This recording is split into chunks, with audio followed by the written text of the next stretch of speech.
This is a second interview with Wayne White. He's the author of Cold, 3 Winters at the South Pole. I wanted to talk with him again because of some of the paranormal experiences we talked about, starting with a house that other people in the town he lives in consider to be haunted. Wayne, not so much. You have a house that has a reputation as being haunted, and maybe you don't feel that way, but other people might suggest that. Can you go into some of that, why it might be considered haunted? Yeah, Wendy, first off, it's an honor being here on your show. And I own the old Baylor-Norvell house in Rockport, Texas, and I never really thought about that angle. Well, I kind of did. I'll talk about that later. I was coming home once in a taxi, and the guy pulls up in front of my house and says, "Oh my God, you live there?" I said, "Yeah." And well, why? I said, "Why? What do you mean?" And he said, "Well, it's haunted, right?" And I kind of laughed and said, "Well, I don't know, but if things really get moving around midnight, I wanted to keep it going if that's what he thought." Yeah, because the home's built in 1868, and it's here in Rockport, Texas. It was been owned by some interesting people. It certainly doesn't have a grand lineage of owners, but one of the guys was a Confederate cavalry officer, for example. A person like that lived in a whole different world. So this old house, a couple of things. One, it's old. People have died in it. I know that. Not thank God, not in terrible circumstances, but naturally. That's something that I know has occurred.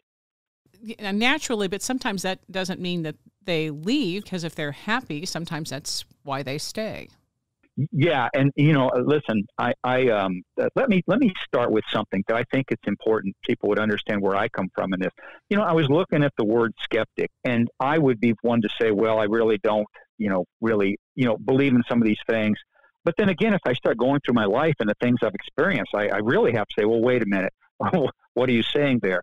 And I was thinking when I was out walking today about the word skeptic, and I have kind of a problem with the word skeptic because it sort of approaches looking at a problem like, show me it exists or I'm not going to believe it. I'm going to believe that it doesn't exist unless you prove it to me. And to me, that's almost a negative way of looking at something versus you could also be an advocate where you want to see these things, want to see them so badly that maybe you do. But I look at things more in the neutral. I'm not skeptical. I want to have a mind open enough to be able to, see things. And I also realize that there are people that are maybe more perceptive to things like this than others. So here I am. I buy this old house. I've had it now about 24 years. And I know a little bit about the history. I know it's really old. And I do believe in energies and things, whether it's from an old structure that has had people live in it and die in it, or whether it's from some of the things physical things like I brought from my collection around the world, some very interesting articles. So the first thing I did, I remember the first night I was in this house and I was in bed and I talked to the house and I said, okay, if there's any spirits in here, listen, we're going to get along famously. Here's what I'd like to do though. Please, I will take care of you. I will take care of this house. I will love you and do everything I can to protect you and keep this house well. But please, no apparitions in the middle of the night, nothing 6 inches from my face that I wake up to. Please, nothing like that. And I've never had that. I get nothing but a good feeling in this old place. Oh, okay. So basically you kind of made peace with it when you moved in, just on the chance that there might be something more active. Absolutely. And I do with the things I bring back that I brought back years ago from the jungle and other places around the world, some things that have some interesting energies. That's the first thing I do with it. Is make peace.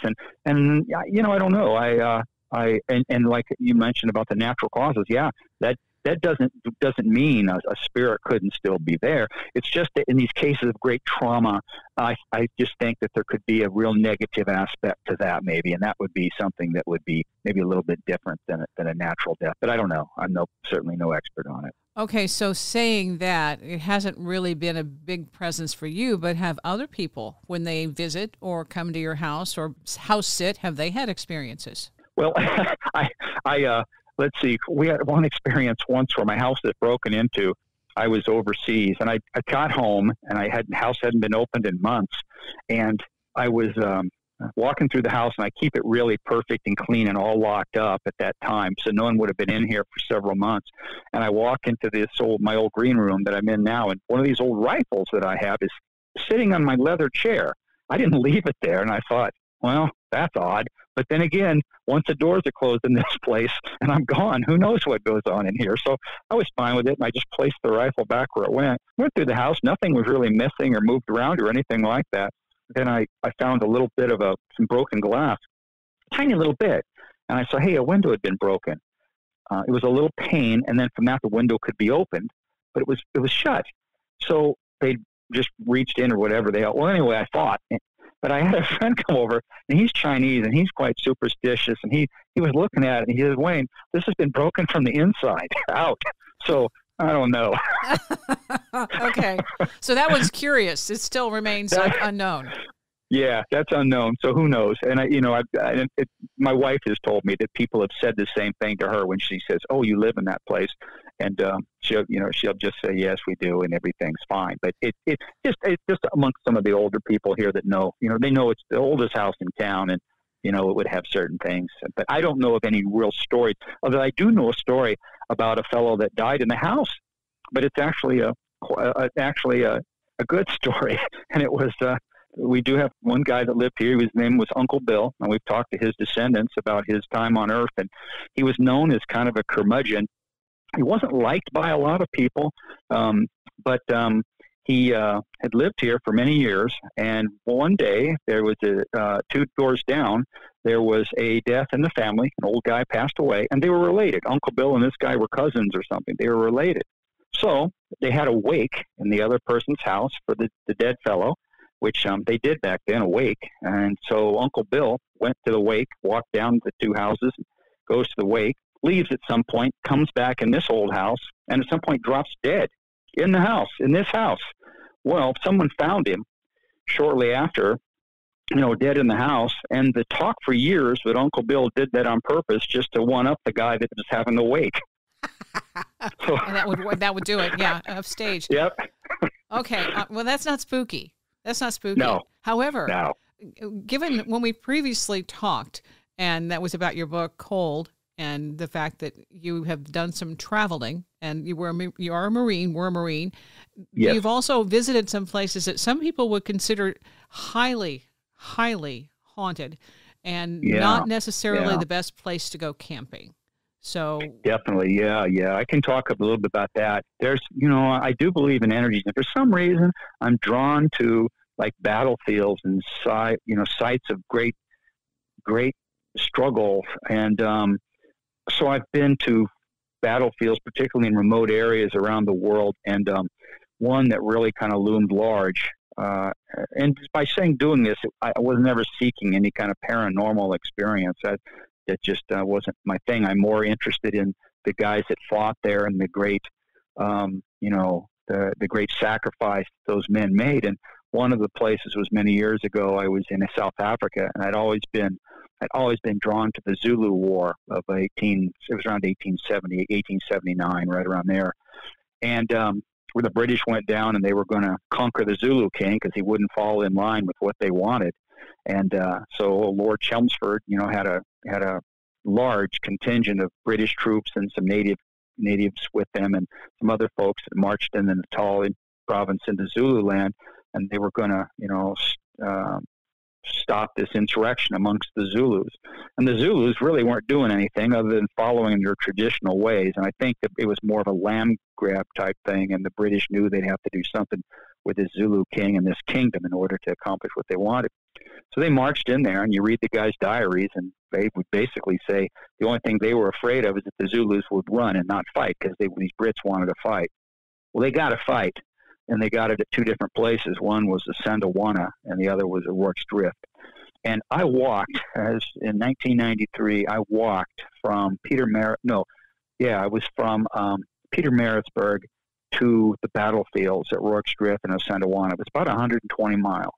I wanted to walk it because I wanted just the feel. That was the route they took in 1879, walking and then horse-drawn wagons and things like that.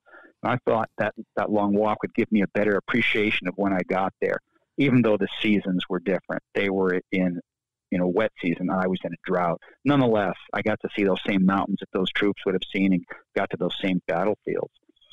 So after that walk, which that alone was an interesting thing, just walking along and doing that, because the country was really coming unglued. It was right before the election in '93, and there were all kinds of problems. I get to Rourke's Drift, which is the site of one of the battlefields, and I get to make camp there. The local, the Lutheran church that kind of ran the battlefield let me make camp. Now, Rourke's Drift was a famous part of the battle where these Brits were very, very outnumbered. There's like 160 of them, and but they had enough time to get ready for a Zulu attack, and they've been set up all these boxes and things and made these perimeters, and were able to get in this defensive position. And through just a valiant effort on both sides, the Zulus with a much larger force, there was thousands of Zulus and about 160 Brits. But because the Brits were in this defensive position and knew how to use their weapons and such, most of them survived that battle, and many Zulus, bravely died trying to attack this mission station. Well, I spent the night there, and inside the area where the Brits would have been, and I slept well. I'd been walking for days, and I was tired, but I'll never forget actually feeling refreshed and feeling good sleeping inside that area where I was. So I go and have a nice meal to play, the next day, stay at this little place, and I head to Asandawana. Now, Asandawana was a whole different battlefield. It's at a mountain thing that looks kind of like the Sphinx in Egypt, the mountain there, and the British set their camp up in 1879 with it was around almost 1,500 men set up a camp. Now, these guys have artillery, they have rockets, they have modern Martini Henry rifles at the time, and they were attacked by a Zulu force of over 20,000 warriors, and they did fight. And they attacked that British camp in this bullhorn formation that they would use, encircled it, and killed every one of them, except there were a couple stragglers that were able to kind of ride away. They killed every one of them. And that was the greatest defeat that I think the British ever suffered. Absolutely annihilated there at the base of that Sandawana Mountain. I made camp there. I asked to make camp there, and the ranger that ran it said, you couldn't do that. But he said, I had a letter written from the previous place I'd been to saying, this guy has walked over 100 miles. Can you please let him camp? And the guy that wrote the letter was a famous author who'd written on the Zulu War. The ranger said, you won't want to camp here. He said 2 Dutch guys tried to do it, and they ran away in the middle of the night. They left their camp and ran down the hill and wouldn't go back. So, knowing that, I said, I don't care about that. I'll do it anyway. And I made my camp. Now, this is where things get interesting, because I don't seek experiences. I wasn't looking for anything. I was tired from the walk. I knew the next day I'd be in a car heading to, like a safari type place. And so the walk was over. I was feeling good. I brought this whiskey that I had in this container that I was going to have some of it, and I'd sprinkle some of it on the graves that were around there from these Brits, dead Brits. And then, of course, the Zulus died, many of them. And I thought it was going to be this great night up there, and a feeling of, hey, I walked this far, and here I am with my mates here in the battlefield. And right away, it didn't feel like that at all. The sun started going down, and the place got cold. I mean, it's Africa, but it felt cold, and I felt cold. And I just had this feeling of this just dreadful kind of feeling. It wasn't what I thought it'd be at all. And I got in my tent, and I remember laying in there, and a couple of things happened. One that was strange was my stomach started just roaring. I had like this gas just roaring. I'd never heard anything like that before. And I'm laying there. And what was interesting was the Zulus would ritually disembowel who they'd killed afterwards to release spirits. And I got my stomach doing this strange roaring that I've never heard anything like that before from God knows what. And I know I'd eaten good food, so I didn't understand that. And then, Wendy, as I'm in this tent and I'm feeling cold, and it is kind of a dreadful feeling. The wind is kind of blowing, and I'm hearing what sounds like voices outside my tent. Just like, and it was like these muted voices, like you do if you were walking a picket. You wouldn't be talking out loud; you'd be talking in kind of a muted voice. And I could hear this, and it's like, what is this? At some point, I got out of my tent, saw nothing. It was just cold and stars. Got back in the tent, was finally able to get some sleep. But I'll tell you what, I packed up quickly in the morning and got down that hill. It was it was quite an experience. And what I felt when it was all done was I certainly wasn't welcome, but I was tolerated. And that was good enough. I was wondering if you were on the wrong side of the battle. I was on the back side of the battle. I was on the end. Yeah. It's like they probably tolerated you. The story would be what the Dutch guys ran from, because they probably had that same that stomach roiling that you described, and then thinking, this is enough, we're done. Okay. Yeah, they left their tent and everything. They ran down the hill, and I could sort of see why. I just, toughed it out, and I didn't ever feel in any kind of a danger, just a dread feeling, kind of a depressed, dreadful feeling. And it was okay. There wasn't anything there running me out of a place. It was simply, okay, boy, this is it, buddy. You wanted to be here. Yeah. This is what it's like. And I was honored to be able to do that. That's okay. That's a different thing. There's a way when you're going with reverence. I think that energy you bring with you is what you said. You're trying to honor both sides. Honor their sacrifice, and so that's a different kind of presence and presentation. I think the implication of the activity you felt was, this isn't a celebration. Okay, this is not at all. So I think that's what the message in that.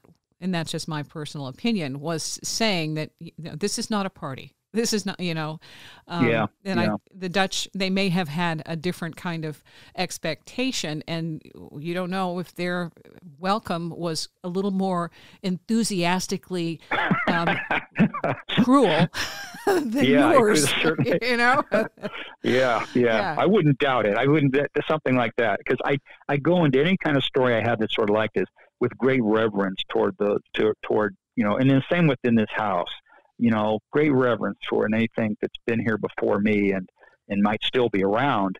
And so in that particular situation, I knew what those men on both sides had gone through, and had great respect for both sides in that terrible disaster, which ended up being bad for everyone. But I went into it with that, not like it's party time at a Santawana.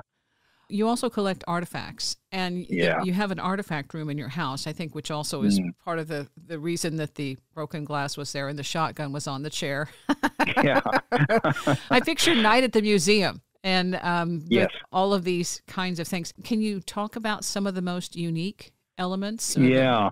It's interesting because it does look, Night at the Museum would be good. And I've been in here late at night and always feel pretty good about it. But whenever I brought things back, and a collector, it's strange. Collectors can be odd. You get into this passionate kind of desire to own and try to possess things. And my wife and I are totally different that way. She was a believer early on. She didn't understand the whole need to collect.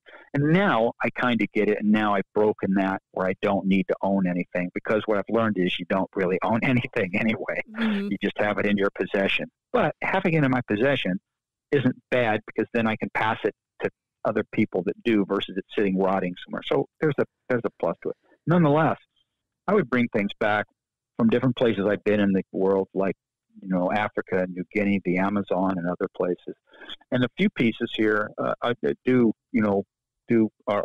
maybe a little more going than others. And one, I've got a little coffin, a Dayak from Borneo, that would hold human bones, and it did at one time. That sits up in a kind of a position of honor. I got it many years ago, and in Borneo, and I didn't rob a grave to get it. It was in this incredible, I wouldn't call it an antique shop, because it was before the days of much commercialization, but someone who just kind of picked this type of stuff up. And God, I look at it now, what a treasure trove was in there. You'd never see such things these days. And it would have been better for this thing to just stay outside, maybe and rot with the bones. And for whatever reason, I've got it. So up on this mantle here is this little coffin that contained bones once in Borneo. I have other things, too, that are somewhat significant. And the one I'll tell a story about that is probably the most in the house is many years ago when I was in New Guinea, and on both sides, Papua New Guinea, but also the Indonesian side. And I preferred the Indonesian side. It's much more tribal there, it's much wilder on the Indonesian side than the Papua New Guinea side. And the mountains are taller, and it's much more remote. So out of the 6 trips I did to New Guinea, 4 were to the Indonesian side. It's been many years since I've been there. Nonetheless, I bring these things back from the jungle, and you're bringing back, bring back things like weapons and, knives and little bags that they would make, and carvings. They're really great into some of the artistic carvings and such, and paddles and spears. But one thing I was in a village, and this guy had this rock he wanted me to buy, and it was in this bag, and I didn't get it, what was going on with it, and it was just him and me, and he didn't want anybody else around. And the bag that it was in was this strange little bag that had things like rat tails hanging from it and little jaws of animals and things. It was a little kind of a fetish bag is really what it was. And he takes this thing out, and it's just this brown rounded thing, and it's not round shaped, but the edges aren't sharp. And what I got from him was it had power. The thing had power, and he was telling me about it and said, the thing is, never let anyone see it. Never, ever, ever let anyone see it. That was the rule. And I couldn't, unfortunately, my Indonesian isn't very good, and even his Indonesian wasn't good. So he was speaking the local tribal dialect, which I had none of. But I still knew it was important. Now, I don't know why he wanted to trade. He didn't want to trade everything. He needed money for something, and he would not budge a nickel on the price he wanted, which at the time seemed high to me. And I just, in the end, just capitulated to the price, which still probably was around, not very much, but maybe for him more than anything else, and thinking I've just got this kind of curiosity. Well, it's a strange thing. It's brown, and the edges are rounded, and it feels cold to the touch all the time.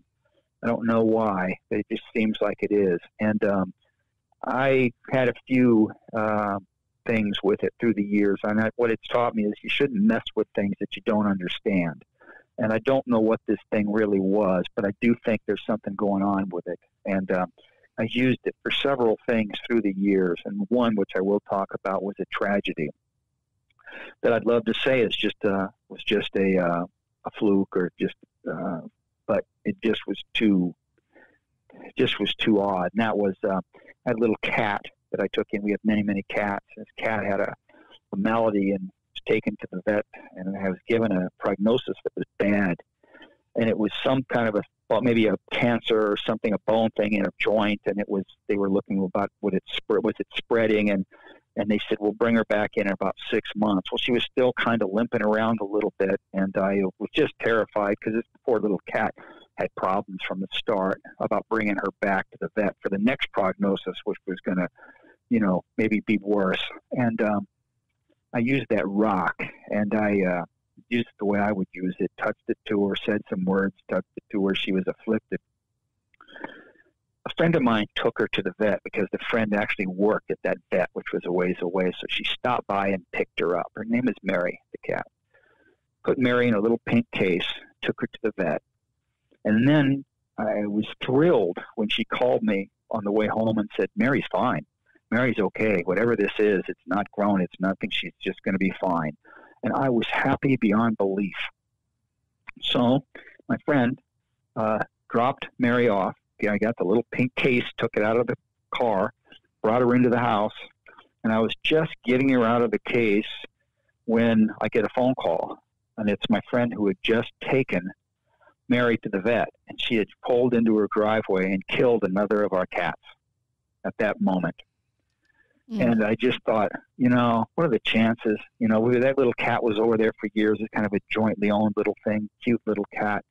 Just comes home. I don't even have Mary out of the case, and this one's dead. So I don't know. Maybe total coincidence. I don't know. I doubt it. But yeah. It just was too close.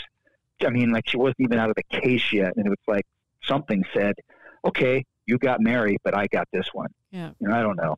Well, an eye for an eye, basically. Yeah. Yeah. So watch out when you use something like that. Well, but that's the thing. A lot of times that stuff that seems like it's superstitious, or it's another, somebody else's religious practice, and you discount it and say, well, that's just fiction. Minds are powerful. And when they've practiced these kinds of rituals for hundreds, maybe thousands of years in their communities, there's a lot more weight, I think, that goes along with that. So that it would help if you had a better interpreter next time. Yeah, I might have just let it keep it if I knew. Yeah. It's like, no, you this needs to stay here. Yeah. At the time, I was like a vacuum cleaner, wanting to bring these things home and own them and have them on display and be around them. And basically, what I was doing was creating this atmosphere in my house that it's really what I wanted. It wasn't really the ownership of it, but it was to have it out and be around it and just have this feel when I sit in a room like I'm sitting in right now. I'm looking at these incredible things from all around the world. It's quite a feeling. Well, it sounds to me like it's an appreciation of the cultures. Even though it may not be called a spiritual item, the things that you have, they certainly are, especially a coffin, reverential to life and death. Yeah, I believe that. I don't know. I've always been kind of a believer that certain things, maybe many things have different types of energies. And I never took it lightly, anything I've ever brought back from some place. I have some old Egyptian things, for example, and those people, boy, were they something else, the Egyptians and their beliefs. I certainly don't call that superstition. What do you have? Just little pieces. I've got a small statue and some other little things. Wayne White, Cold, 3 Winters at the South Pole. That's the book. This is the paranormal stuff that isn't in the book. A quick break. Wayne White, continuing with some of the artifacts he's collected and why some are very unique. When you said the rock is cold at all, or not rock, the item is cold at all times, do any of the other artifacts have that essence? Nothing quite like that. I had a situation happen years ago that was funny with that, where a little niece of my, that was the niece of my wife, was here in the house, and I was telling them about stuff. And I said, you guys can touch things. Look, the only thing is I do have a rock in here that I don't want you to touch. And the little kid hadn't even been in the room. And she said, oh, that's on the door over there, and knew where it was. And that was an odd thing. And I want to check on that kid now to see, how she's doing in life, because she hadn't seen it. And it was in a bag behind this door, kind of hung there out of the way. And she knew where it was. Oh, yeah. So her antenna were working really good at that point. Definitely. She definitely had a sense for that thing, and it kind of shocked me at the time because she hadn't been in that room. Yeah. But that's probably those are the biggest things. A lot of the things are just simply were owned by someone and sat in an interesting place for a long time. But I've never gone out of my way to try to collect things that have energies or whatever. It's not something that I'm familiar with or that I seek. It's just that I do realize that certain things more than others, do have energies. I'll go in the other direction and say it calls to you. So whether you acknowledge it or not, there's a little line that goes out like a fishing line with a hook. Yeah. And catches you. Well, that's a good point. Because I do have great respect for it. I would never be one to say that I understand it, or there's people out there that, would have a better understanding than I do. But I think I do. I mean, that's the whole thing when I mention the thing with skeptic. I always have to be careful because, I would love to believe these things. But I don't want to go so far as to just become an advocate without really having good evidence that things exist. But I do see more and more, and you brought this up on your last program, and it was something I didn't forget. It had to do with just because one person can't see it doesn't mean someone else can't. Right. And so we have different levels of reception to this. Like my wife, if I'd ask her, she would say, "Oh, no, never, nothing." She's just that way. I might answer someone like I made fun of about the UFO thing at the South Pole. I might answer somebody and kind of have some fun with it all. But then at the same time, hey, who knows? Who knows about certain things? Well, and I think in that house, your wife's attitude is probably a wonderful safeguard because it doesn't bother her. It doesn't get near her. She has a nice solid lead box that says no. Yes. Yeah. You are so right. You are so right. And because I've been gone so long and she's here alone, I'm really glad she thinks this way, because someone that didn't might get a little creeped out or something, if they really got into this and they hear it by themselves at night. She no feelings, nothing. There's no problem with that. She's okay, and that's different than I am. Well, and the cats might run interference too between how many they might be going. Don't you mess with Our Lady? No way. Yeah, don't mess with these the cats. I'll bet you've probably done programs on cats, or you have people. Cats are amazing little creatures, and I've seen them sometimes in a house staring into space, looking at things that it's like, what are you looking at? What do you see that I'm not seeing? They, there's a reason the Egyptians, had the god. What was it? Was it Anubis? Was their cat god, or what's their Basquiat or Basquiat, something, whatever. The cats, I think, I don't know, but you'll see that sometimes in here where they're looking, and I'm looking. Why are you looking over there? Well, maybe they see something. I think they say best you do not know. This is our job. We're on it. That's probably it. I let them do it. I love my cats. Yeah. Well, the other thing I thought was so interesting, before we did the last interview, you sent me a newspaper clipping, and you said, I had a near-death experience. Now, I thought that might have been like the OBE, go talk to God, something like that. No. No. This was actually even more literal. And that, okay, so you were on a search to go find something then. Okay, so the call had gone out for Wayne, come pick up this wonderful little, was it a dart? It was a blowgun and poison darts. Yeah. Okay, so nobody else on the planet, I think, would be called to go get a blowgun and poison darts out of the blue. But this came to you, so you're on the search. And here's the near-death experience, because this is absolutely phenomenal. Okay. This was many years ago, and I had this idea, and I don't know why, but I wanted to get a blowgun and poison darts from the Amazon. And so I actually made this trip down to South America, to Colombia first. Ended up in let's see, what's the capital of Colombia? I can't remember where I landed, but it doesn't really matter. I was ended up on a flight from their capital to Leticia, Colombia, which is a little Amazon port, little tiny port in the Amazon that they have. That Colombia has this little sliver next to Brazil and Peru. And must be Ecuador, some on the other side. I don't know what's on the other side. But nonetheless, little sliver of Amazon port. This is many years ago, and I go down there. And there's troubles. This is 1985, I think, 1985. There's a lot going on in the Amazon area at that time with the drug trade and such. But, I'm stupid. So I want the blowgun and poison darts. I get down there. I fly down. On the way, the aircraft, Bogota, that's where I flew into. Bogota, they went to Cali, Colombia. At Cali, Colombia, it had something wrong with the tire, and they get us all out. And then the airline goes on strike. And then I thought, oh, my God, I'm in Cali, Colombia in 1985, not a really good time to be down here. The only gringo looks really out of place. Oh, this is going to be fun. But they fix the tire and say, yeah, we're going on strike. But we'll take you folks to Leticia down in the Amazon, because that's where you were going. So they take us to Leticia, little Amazon port, get off the aircraft, walk into town, carrying a backpack. And I'm walking down the street, and it's got a bad feel at the time. The guys at the airport, the police and things there are eyeing me, and, I look way out of place, and what am I doing? A drug runner? Or the other side, or DEA kind of thing. One or the other, either one, could be met equally badly.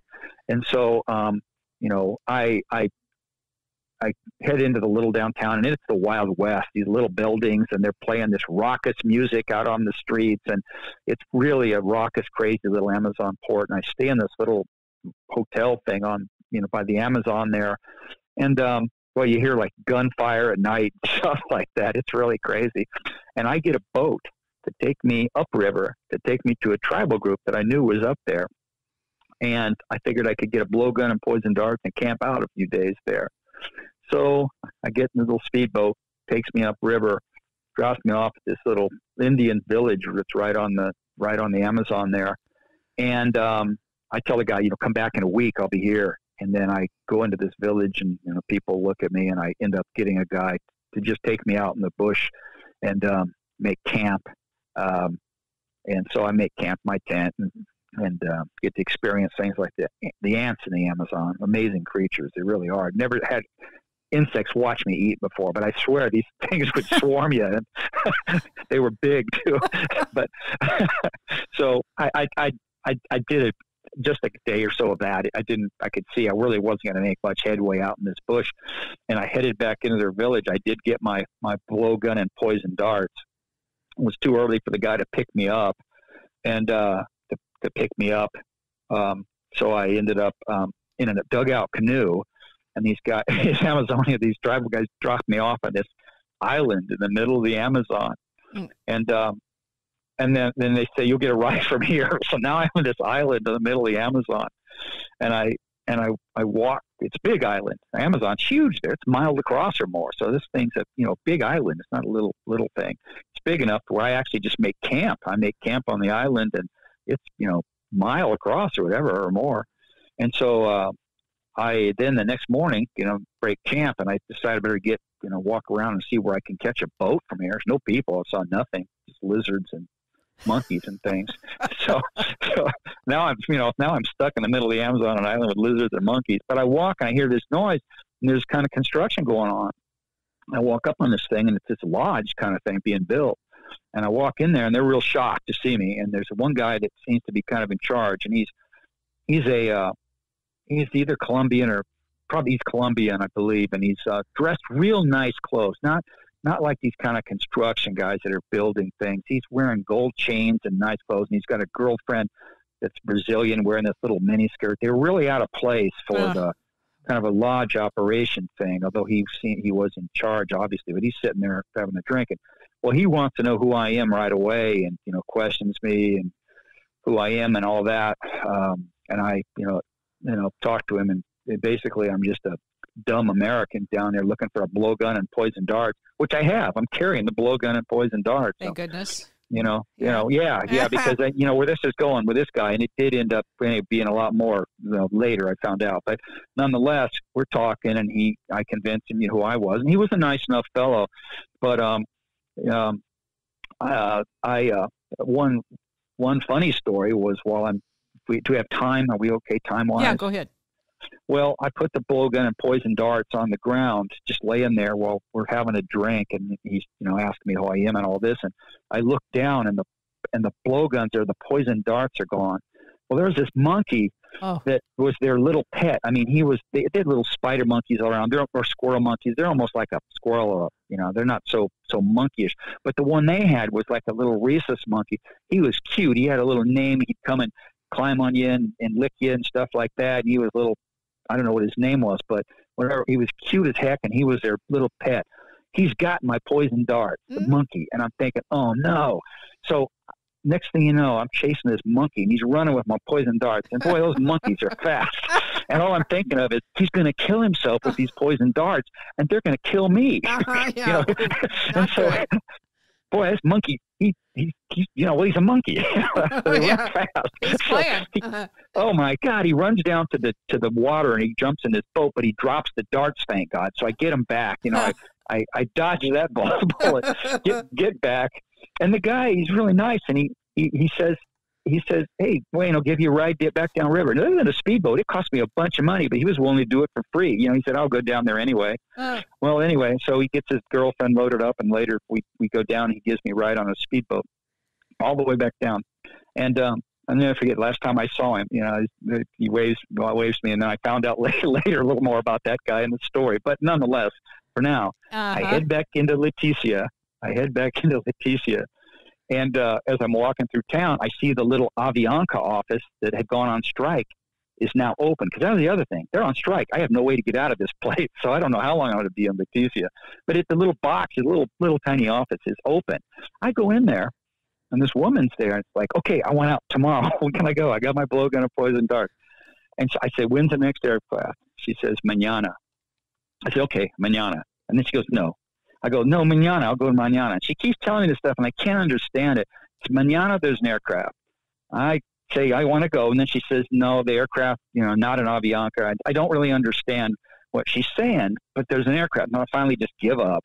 I say, okay. I leave, and I walk across, and I put my pack, and I walk across the border into Brazil. It was an open border at that time. There's no checkpoint. Just across the selva, the jungle there. and I'm in Brazil. And so I go out there and I end up making camp at this place where they're doing slash and burning agriculture, and these new farmers that are coming from the big cities are living. I had a real good time out there. I wasn't there but a day or so.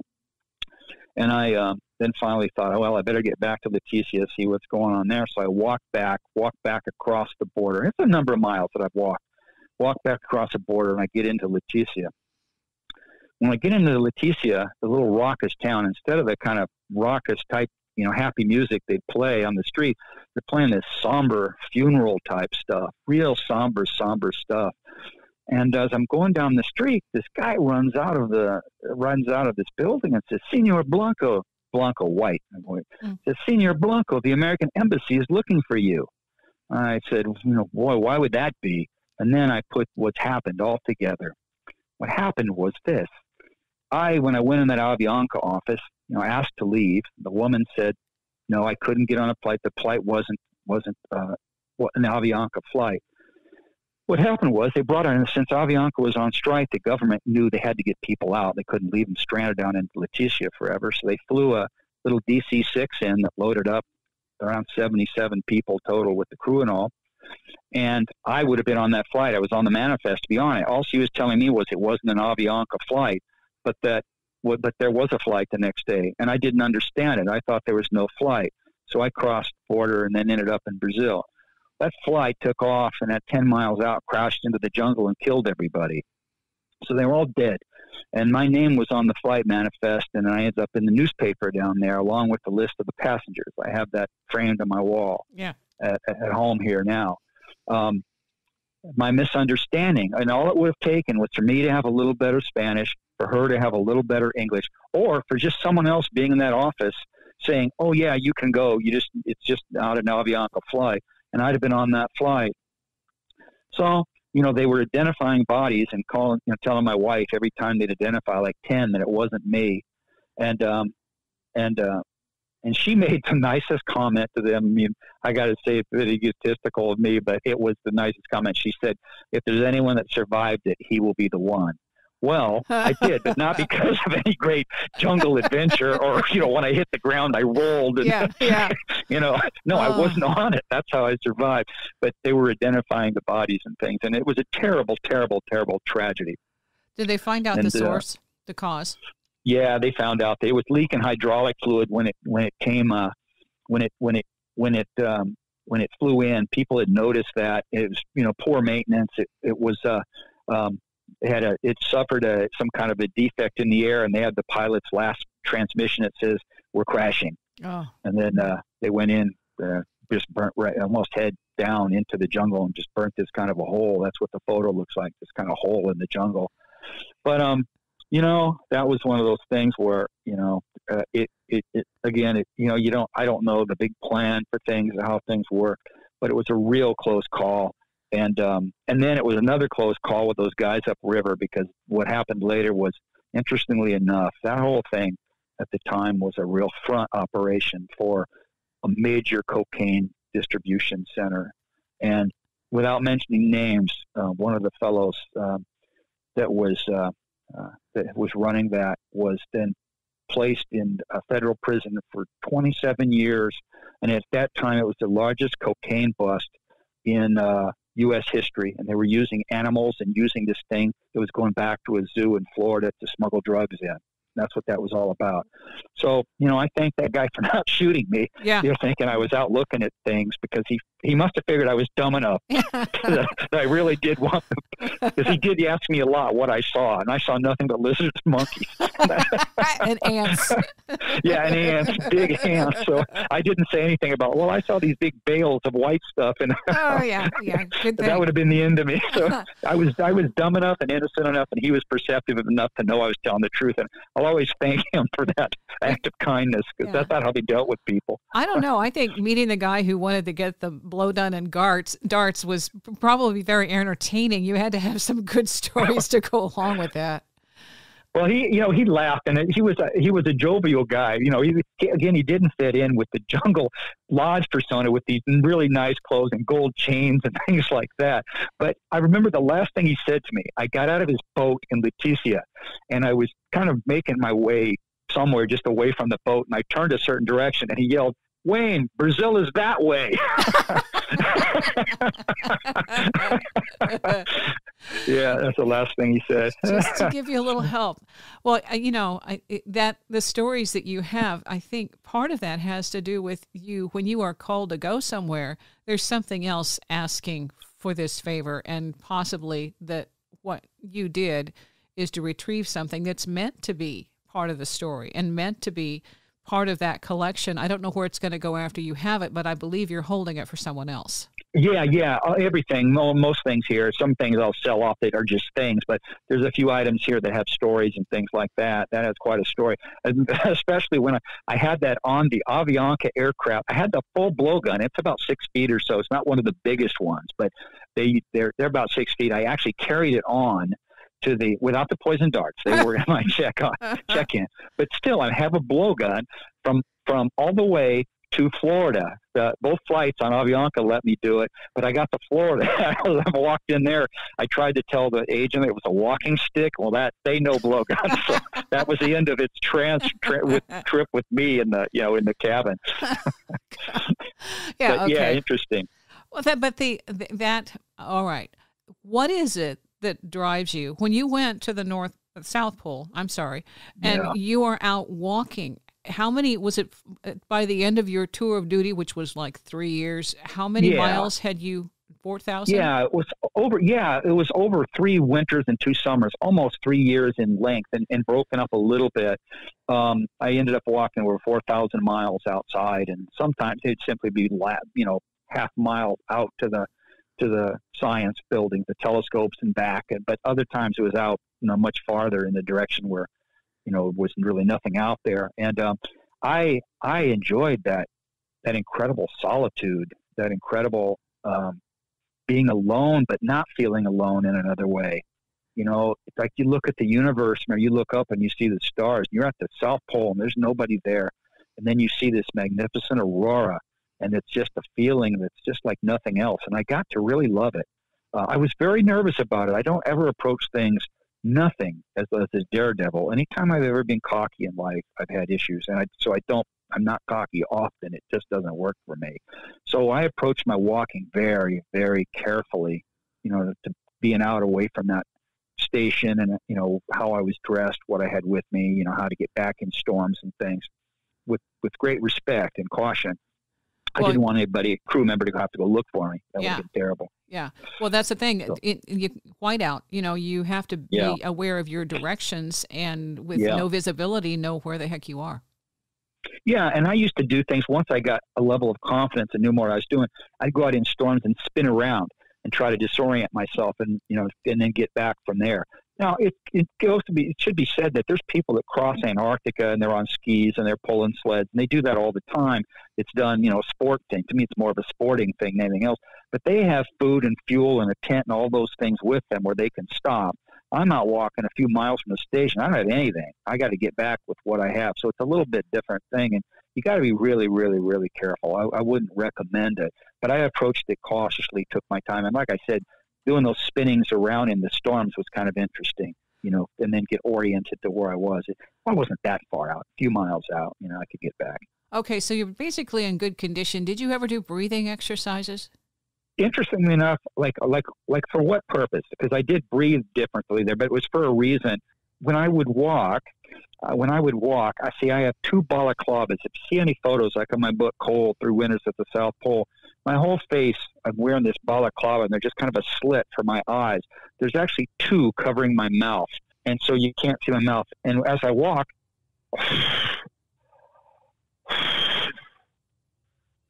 I'm breathing into it on purpose because the vapors are freezing up and icing that up, and that would keep my face warm. It created this kind of void space.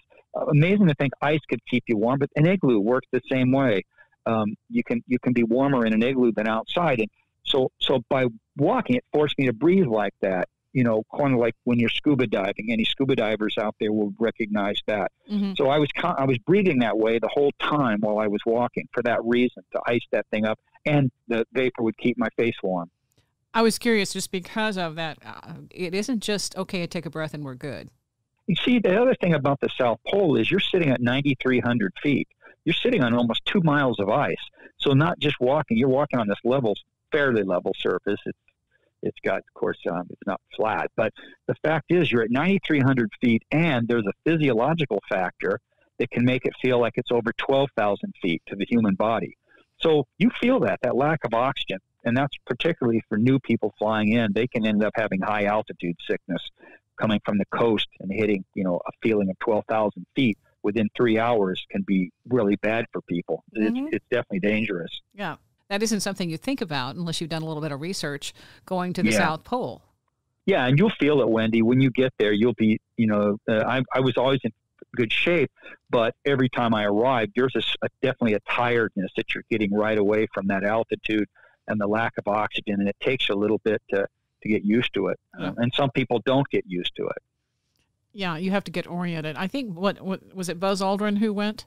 Yeah, I was there when Buzz Aldrin was there. I write about it in the book because it was kind of a funny story how it all went down. But, Buzz Aldrin was an iconic figure. And, here I am, a kid in Iowa at a swimming pool, hearing that the Eagle has landed. And then later that night on a tiny little grainy black and white TV, watching him walk on the moon. And here I'm at the South Pole talking to this guy. He's just an iconic character, and he was ill, and we had to get him out of there, medevac him out of there. But just to be in a situation where I'm at the South Pole and get to meet someone like that, even under those situations, is a really amazing thing. And he is an amazing fellow. Yeah, he is. He's definitely an icon. I really appreciate you talking about the paranormal element, because sometimes people who are collectors don't realize that sometimes there's an energy that goes along with this, and so be prepared. If you're not meant to be the keeper of that particular object, it won't stay with you. I agree. And you might not like some of the things that happen, too. Yeah. It depends. Be forewarned. And I hope that little rock that you have been guardian of has a specific home. Obviously it does, or you wouldn't have ended up with it. That'll be an interesting transition. Yeah, I've got to be careful with that one. But it's been an honor being on your show. I think you're wonderful, and I love your questions, and I love what you do. Thank you. Well, now the next question is, where are you going? I don't know. I'm going actually to I'm back from a tragic event. It was one of my former crew members was killed in an air crash in Washington. I spoke at his celebration of life just a couple of days ago. But on the more positive side, I'm speaking in Colorado, University of Colorado, Colorado Springs next week. I'm kind of formulating what the future is going to hold. I'm trying to, hope the book does well, and we'll see. So I'm not sure. I'm enjoying my cats right now. Oh, my wife too. My wife also. Yeah, she knows. She's been around enough. Yeah. Okay. Now that's Wayne. Okay. Well, thank you. I appreciate your time, and I know whatever you're going to do, it'll be an adventure. I'll keep you posted, Wendy. And thanks again. It was fun. Again, Wayne's book, Cold: 3 Winters at the South Pole, available on Amazon, and I'll put links in the description for the show. Thanks for listening. Stay curious.